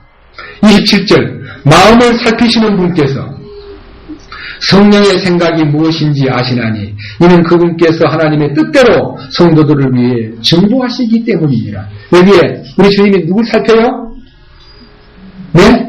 내 마음 살피잖아. 내 마음을 살피잖아요. 여러분, 나만 껍데기로 보고 있는 게 아니고요, 마음을 다 보고 계시는 우리 주님이시다 이 말이에요. 우리도 이제 사람을 볼 때 그 사람 외모를 보지 말고요, 그 마음이 어떠함에 대해서 관심 가져야 되고, 이 만물을 볼 때도 저 만물에 하나님과의 교신을 하고 있는 만물이기 때문에 그 만물의 탄식 소리를 들을 수 있는 그 마음이 있어야 이렇게 뭐 움직일 때 노래 불러야 될 저 나무들이 탄식을 하는구나. 산성비를 맞고 저렇게 자라지 못하다가 낙과가 됨으로써 사람들이 너무 나쁘게 만든 이 환경 때문에 저렇게 충실한 열매를 못 맺고 떨어지는구나. 저들이 슬퍼하고 있구나. 어떻게 단풍이 져도 예쁘게 안 들고 그냥 비리비리 말라가지고 단풍도 아닌 것으로 나타나는 걸 볼 때, 야, 이것은 환경 문제구나. 이것이 인간의 잘못이구나. 한껏 자기를 뽐내고 아름다운 단풍을 만들어가지고 사람들에게 기쁨을 주려고 했는데 단풍이 저렇게 그냥 말라가는구나. 그렇게 만물에 대한 이해가 열릴 때 우리들도 하나님에 대한 그 마음의 움직임이 비춰지고 그분이 우리를 향하신 관심이 더 볼륨이 커진다는 것입니다.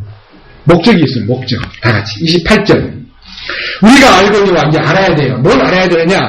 이렇게 놀라운 축복에 대해서 눈이 열린 사람, 이렇게 놀라운 권위를 보고 귀가 열린 사람은 하나님의 사랑을 받을 뿐만 아니라 하나님을 사랑하는 자가 되는 것입니다. 여러분, 하나님의 사랑만 달라고 우리가 사랑받기만 원하고 사랑받기 위해 태어난 인생이라고 말만 하지, 참으로 하나님을 사랑한다고 말할 수 있는 사람이 돼야 안 되겠습니까? 하나님을 사랑한다고 말할 수 있는 사람이 돼 본 적이 있습니까? 여러분, 부부관계에서도 사랑한다는 말을 하냐고 물어보면, 바로 그렇게 쑥스럽게 말을 해야 돼. 내 마음으로 사랑하면 되지. 모르잖아요. 말할 수 있으면 얼마나 좋아요. 말하면 속에서요, 솟구치는 힘이 생겨요. 우리 주님도 우리를 사랑해놓고 기다려요. 내가 사랑한다는 말을 주님께서 듣고 싶어 하셔요. 주님, 제가 당신을 사랑합니다. 주님이 듣고 싶어 하신다고요. 이 보세요. 28절, 우리가 알거니와 하나님의 사랑을 받는 자들이에요. 하나님을 사랑하는 자들이에요. 하나님을 사랑하는 자들, 곧 그분의 목적에 따라 부르심을 받은 자들, 그분이 목적이 있어가지고 부르심을 받은 자, 빼내심을 입은 자, 선택함을 입은 자들에게는 뭐가요? 모든 것을 합력시켜 선을 이룹니다. 주님 자신을 나타내기 위해서 우리를, 당신의 선을 이루기 위해서 우리를 부르셨습니다. 이것이 참 뜻입니다. 근데요, 그 목적이, 그분의 목적이, 밑에 보세요. 29절. 그분께서 미리 아신 자들을 또한 예정하사 자신의 아들의 형상과 같은 모습이 되게 하셨나니. 여러분, 우리 아들도 장가를 갔는데 아들 하나를 데리고 집에 와가지고 이렇게 안고 있는데, 얘야, 어떻게 이게 꽤 닮았니? 꼭 닮았다. 그래. 어떤 자매가 우리 아들을 보더니 간 다음에, 형제님, 그 아들이 형제님 많이 닮았대요? 그럼 내 아들이니까 나 닮았지. 그렇다 해서요, 다 닮은 건 아니에요. 네. 생명의 유전 인자 때문에요, 모양은 닮았지만요, 여기에 아들의 형상과 같은 모습이 되게 한 것은 결정이에요. 우리가 지금 어떻게 생겼든지 간에요, 하나님의 성령으로 인해서 거듭난 생명은요, 그분 다 함께 되었고 그분을 닮을 수밖에 없게 만들어졌습니다. 문제는 속까지 닮아야지. 껍데기만 닮으면 뭐합니까? 네? 나 닮은 아들이 못된 집만 골라 하면 창피해요, 안 창피해요? 그냥 보자마자 알잖아. 그 네 집 아들인고? 대번에 알잖아. 아, 그 사람 아들인가 보다. 그 아들이 욕 돌리는 행동을 하면 부모가 욕이 되는 겁니다. 이 땅에서 하나님 닮아가는, 예수의 형상을 닮아가는 그 모습을 얻기 위해서 사는 우리들, 하나님의 목적입니다. 그런데 찬송가 53장에, 자, 53장.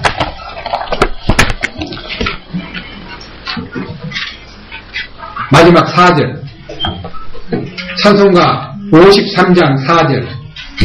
제일 좋은 건 오직 주님 자신뿐입니다. 주님 자신 내 마음 열고 영접해 드려라. 주 내 안에서 자라. 신부로 단장되면 주를 맞이할 때 우린 무엇을 보리라? 그의 영광을 보리라. 그렇습니다. 우리 안에서 주님이 신부를 나를 만들기 위해서 당신의 생명을 키워가십니다. 우리가 신부의 반열에 서기 위해서, 그래야 신랑 되신 그분과 만남이 이루어지면서 축복을 다 소유받게 되는 것입니다. 오늘 이 목적에 대한 얘기는 시간이 없기 때문에 다음 시간으로 미루고, 우리 주님과의 관계에서 우리가 그분의 목적에 따라 부르심을 입었기 때문에 그분을 얼마만큼 사랑하고 그분의 사랑이 얼마만큼 나를 매혹시키고 내가 얼마만큼 그 사랑에 매혹되어서 그분을 정말 사랑하는 그분뿐이라고 말할 수 있는 사람으로 이 땅에 살다가 영광스러운 그분과의 만남이 여러분 속에서 확실히 보장받기를 주님의 이름으로 간구합니다. 네. 주님 감사합니다.